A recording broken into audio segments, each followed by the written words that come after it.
Hey everyone, welcome back to the channel. So in today's video, I'm going to share 8 profitable business ideas for this year. Now, each one of these different business ideas are something that I would personally consider starting this year. And it's not the traditional sort of basic concepts and ideas that people tend to make these videos about. Like, we're not talking about starting a social media marketing agency or starting a graphic design company or selling lemonade. Like, we've heard of these, right?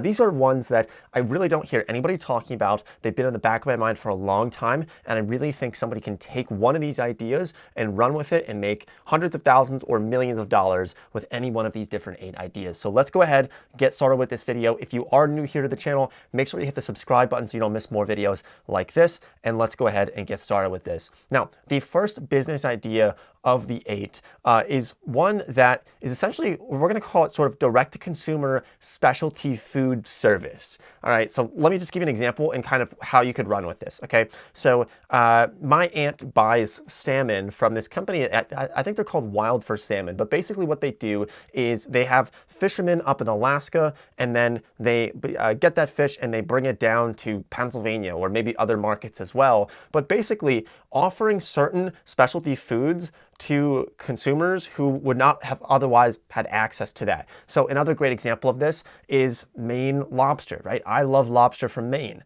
I live in Pennsylvania. If I go to my local grocery store or I go to Walmart, I'm not going to find lobster from Maine, maybe some frozen stuff, but I'm not going to find some really good stuff. And so there's an opportunity there to go direct to consumer selling those specialty food items, especially if they're like known for one specific area. And so a couple years ago, I bought some crawfish, and because I wanted to have like one of those big crawfish boils where you have, it's something people do down south, I guess, where you have like crawfish and corn and potatoes in a big pot, and then they dump it on the table. It's like a big crawfish boil. Well, you know, I couldn't just go to the store and find that in Pennsylvania, so I had to order them online. And so you can be that person. Now, it doesn't mean that you need to have a big lobster fishing operation up in Maine or a big Alaskan fishing operation up in Alaska. You can simply just connect these fishermen or these fishing operations with consumers and just kind of buy from the fishermen and sell it to the consumers in different markets. And you can use this with like almost anything, right?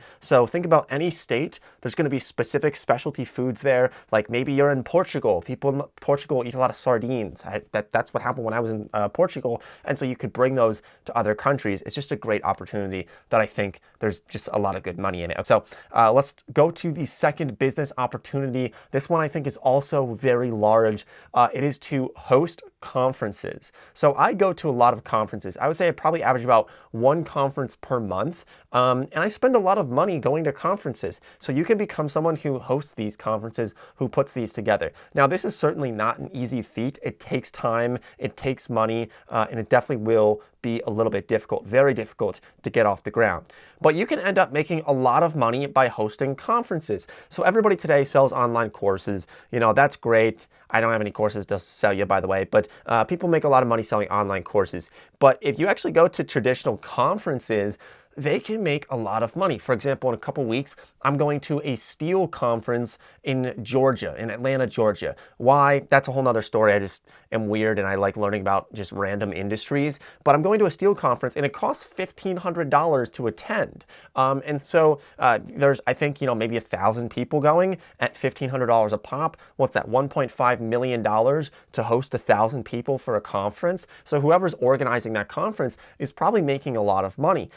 You know, I'm also going to FinCon in September, and I think there's going to be at least a few thousand people there. A lot of those people are paying at least a few $100s, and so that's probably pulling in millions of dollars as well in revenue. Of course, there's expenses, and sometimes conferences can end up being money pits, but I just think there's a great opportunity there. Now, if I was going to launch a conference, I would start very small. Like I would create a finance influencer conference. The first year, maybe it would be 100 people, sort of as like the test run to make sure that it goes smooth and everything is okay. You build some hype about it for the first year. Then year number 2, instead of 100 people, maybe 500 people. And then year number 3 can be 1,000 people. And you can just scale it up. This is what the Green Brothers did with VidCon, which they then sold to Viacom. I don't know for how much money, but I'm going to guess millions of dollars they sold this conference for. So yeah, there's some really big money in hosting conferences. Okay, business idea number 3.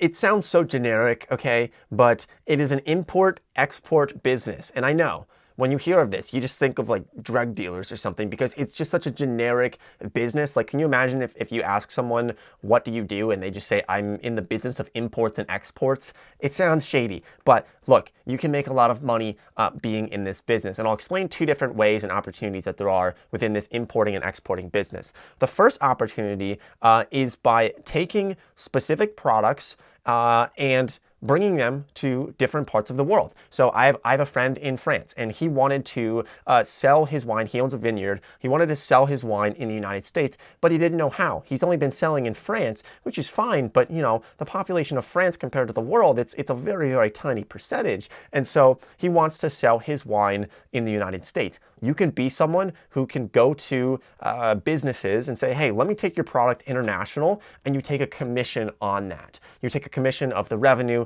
you take a commission of the profits, whatever it might be. You can set up these deals in a number of different ways. But that is how you can set up an export business. Now, there's also import businesses as well, where you start with the consumer. Let's say you start with people in the United States, and you realize, hey, people in the United States really want French wine. So you start with the consumer, then you go over to France and you find the people who want to also do that. So you basically connect two different markets with each other, and you can make a lot of money in the middle there. Now, kind of going off of this import-export business opportunity, which you can do with really anything. I mean, wine was just the first thing that really comes to mind here, but you can do this with literally any product. Another great opportunity, just in general, if you're trying to think of a business that you can start this year, I'm going to give you a great example. It's to look at different markets throughout the world, different places, and what's selling there, what people love there, and just bringing it to your own country. So especially if you travel a lot, one of my friends, he was in China maybe 6 or 7 years ago, and he noticed that in China, they had these like bike share programs where you had an app and you could just like ride a bike, and then you could drop it off on anywhere on the sidewalk, kind of like what Birds and Lime scooters you can do with today in the US and in Europe. But he noticed they were doing that in China.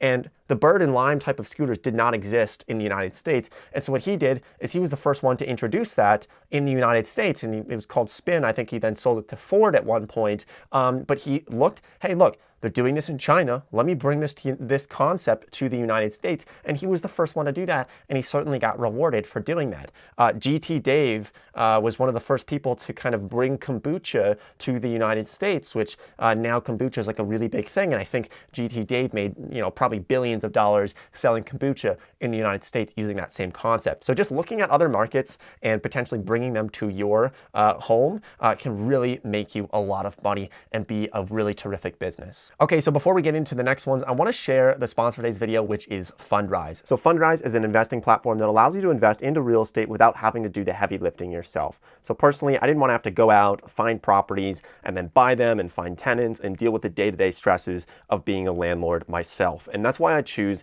to invest my money through a platform like Fundrise, which really streamlines the process of investing into real estate. And they have a really simple, really smooth app that's intuitive and easy to use. So there's 5 different plans, anywhere from the starter plan all the way up to the premium plan for Fundrise. So here we have the starter, basic, the core, which is what most people do, which has a $5,000 investment minimum for the core plan. And then we have the advanced and the premium plans as well on the higher end. Now let's quickly take a look at the fees, because I think this is really where Fundrise beats any of their competition. So for this platform, we're looking at a 0.15% annual advisory fee, plus annual asset management fees up to 0.85%, which if you've invested into real estate funds in the past, you'll know that these fees are incredibly low, and yet another reason why I choose to invest my money through a company like Fundrise. So if you want to get started investing with Fundrise, you can go to fundrise.com/NateO'Brien or click on the link below in the description to get started today. So thanks Fundrise for sponsoring this video, and let's continue on with the other business ideas. All right, so business idea number 4. This is one that I really wish I could actually do this.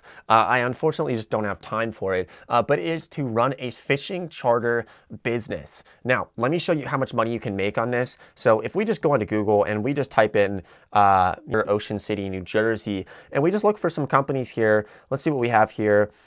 This company, we see prices starting at $1,400 for a day of running a fishing charter. Basically, you take people out into the ocean, you take them fishing, up to 6 people here, and you make $1,400. That's what the prices start at. I'm sure they go a lot higher. And so even the small ones, like the 3-hour trip for $350 for 1 to 3 people, or the 5-hour trip for $450 for 1 to 3 people. So you can easily make $1,000 a day by running a fishing charter operation. Now you might say, Nate, 2 problems here. 1, I don't live by the ocean, and 2, I don't have a boat that I can take people out into. Now, those are very legitimate problems. I would say on the boat part, you can find a way to cut a deal with someone who has a boat and maybe renting it from them. So I'm willing to bet that if you know someone who has a boat, a fishing boat, and you offer them, hey, look, I can give you a few $1,000s a month to rent your boat, a lot of people would consider taking you up on that offer if it means some nice passive income for a boat owner. So don't think that you necessarily need to own a boat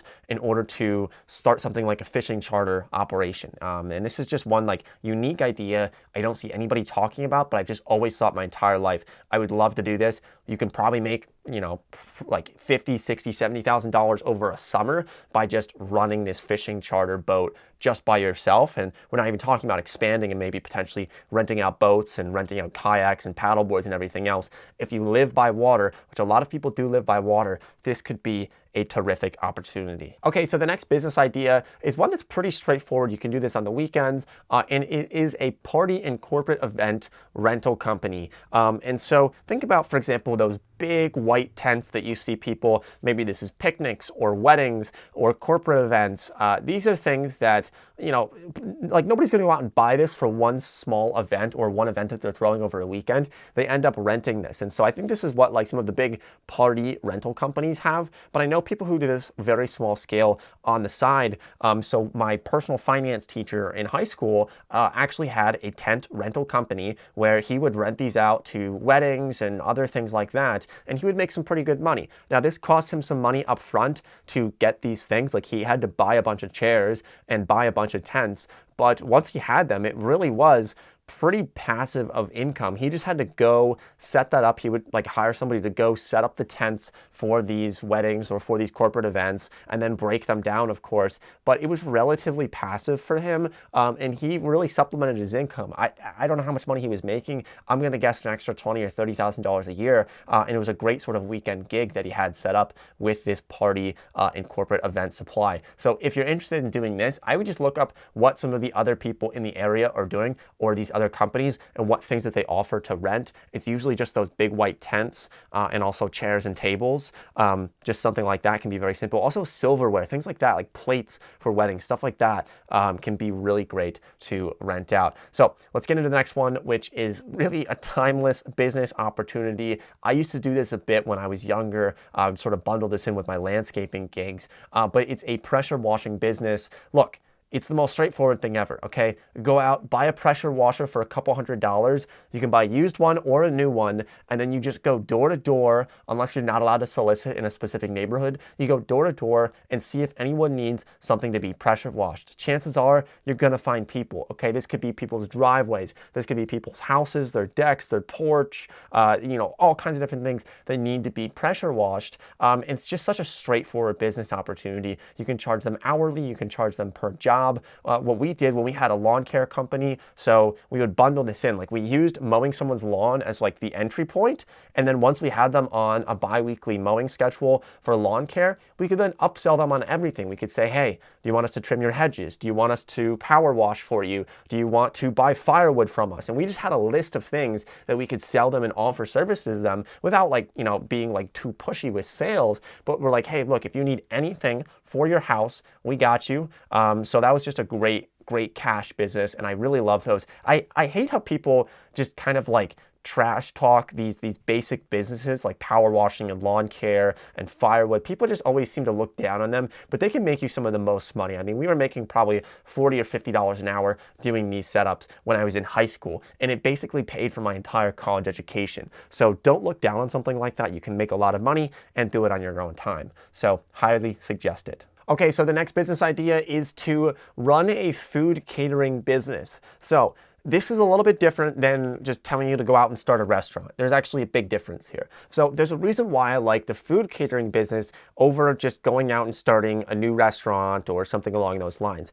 Look, if you want to start a restaurant, that costs a ton of money up front, a ton of risk, so hard to find customers, and there's a reason why the majority of restaurants, they fail within the first 3 years, a very large portion of them, because it's so difficult in the food industry. So don't go out and just start a restaurant. What I think would be a better option is to start a food catering business. So this kind of going along with what we were talking about, like how you could rent things out to like for corporate events and for weddings, you can also do catering. Okay, so you can do these like simultaneously, or you can just do one or the other. But a food catering business, look, all the stuff goes out the back door. You don't have customers coming in the front door having to make things. So it's a lot more predictable. You know, for example, hey, we have a school that we need to do catering for next week, and there's 800 kids, and you know exactly how much product to order, how many people to hire, and it's just a lot more streamlined and simple with a food catering business compared to having like a regular restaurant, which just is a lot of headache. Trust me,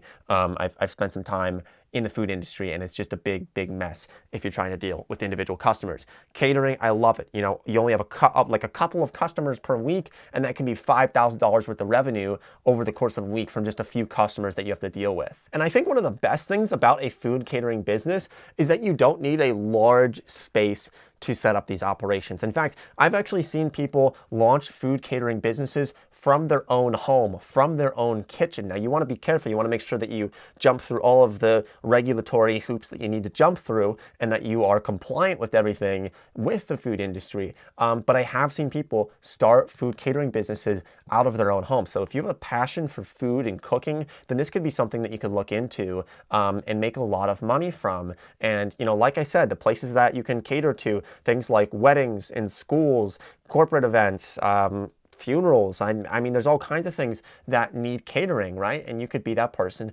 to fulfill those needs. Okay, so let's get into the last one here, which is sort of like a catch-all one. And I've mentioned this once before, but the video didn't do well, so I need to mention it again because there's big money in this. Okay, it's catering to wealthy people and helping wealthy people with their lives. Okay, so there's a lot of different ways you can do this. One of them is providing them with meals, right? I know a lot of rich people who don't want to cook food. So they either hire a personal chef or they hire someone to take care of it. They don't want to be bothered with food. That's one big one. Another huge area is sort of like this corporate coaching type of stuff, where basically people who are in like big corporate life and they're working a lot, they tend to not have a lot of time to spend exercising and do these other things that they need to do, right? So you can help them with that and be essentially like a personal trainer, help them with their food schedule, help them basically just optimize their life. I know somebody who does this, and he does this pretty much full time, and I think he's called like an executive coach basically, but he helps them to simplify their lives, helps them with the food, with the health and everything else, because that person simply doesn't have time. Now, I can almost relate to this. I'm not like on that level where I need that entirely. But honestly, like personally, I would totally consider paying someone to basically keep me in shape, monitor my health so that I don't have to do it, because I don't really have a lot of time for it. But obviously your health is so important. And this is the basket that a lot of people fall into. So find a way to cater to that. And I think there's really big opportunity. Okay, so those are the 8 business ideas for this year. If you found this video to be valuable, make sure you drop a like on the video, subscribe to the channel if you haven't done so already. Go ahead, follow me on Instagram or on Twitter, and I wish everyone the best of luck. Let me know how it goes. If anyone starts this bit of one of these businesses, please shoot me a message. I want to hear about it, because I really think someone watching this can turn one of these into a multi-million-dollar business. So good luck, everyone, and I'll see you in next week's video.